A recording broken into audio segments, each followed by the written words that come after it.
అదే RTV app వార్తల్ని క్షణాల్లో చదివే అవకాశం ఉంటుంది. ఒక న్యూస్ పేపర్, ఒక టెలివిజన్ ఛానల్ మీ చేతుల్లో ఎప్పుడూ ఉంటాయి. ఒక పక్కన ఇంగ్లీష్ మీడియాన్ని ప్రవేశపెట్టి మన పిల్లలు ప్రపంచంతో పోటీ పడాలనేసి మనమందరం కోరుకుంటా ఉంటే, కూటమి ప్రభుత్వం మాత్రం ఉన్నటువంటి ఇంగ్లీష్ మీడియాన్ని కూడా జీవో నెంబర్ 85ను రద్దు చేసే విధంగా ఈ మధ్యకాలంలో మనం చూసాం.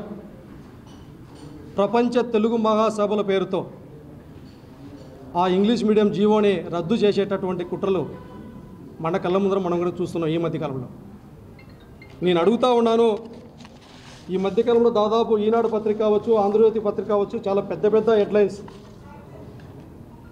న్యాయపాలన తెలుగులోనే జరగాలి, లేకపోతే ఆంగ్ల మాధ్యాన్ని జీవోని రద్దు చేయాలా, ఈ జీవోని రద్దు చేసేటప్పుడు మన జరిగినటువంటి ప్రపంచ తెలుగు మహాసభలు, అక్కడ ఉన్నటువంటిది మహాసభల్లో ఒకసారి మనం అందరం ఆలోచిస్తే జస్టిస్ ఎన్వి రమణ గారు, మండలి బుద్ధప్రసాద్ గారు, యార్లగడ్డ లక్ష్మీప్రసాద్ గారు, సుజనా చౌదరి గారు, శైలజా కిరణ్ గారు, అంటే రామోజీరావు గారి కోడలు కలుకూరి ఇనాకారు శ్రీనివాస్ గారు, పెద్ద పెద్ద వాళ్ళు, బాగా మేధావులు. ఈ మేధావులందరూ మాట్లాడేటటువంటి మాటలు ఏంటంటే, తెలుగులోనే అభివృద్ధి సాధ్యమవుతుందంట. విద్యార్థి లోకం పట్ల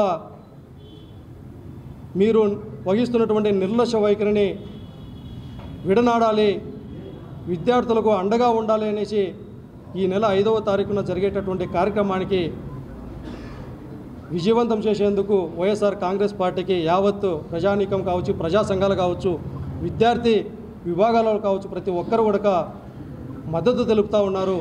మేము అడుగుతూ ఉన్నాం ఈ సందర్భంగా, పేదవాడి పట్ల ఆలోచించేటటువంటి జగన్మోహన్ రెడ్డి గారు ఎక్కువ ఎక్కడ,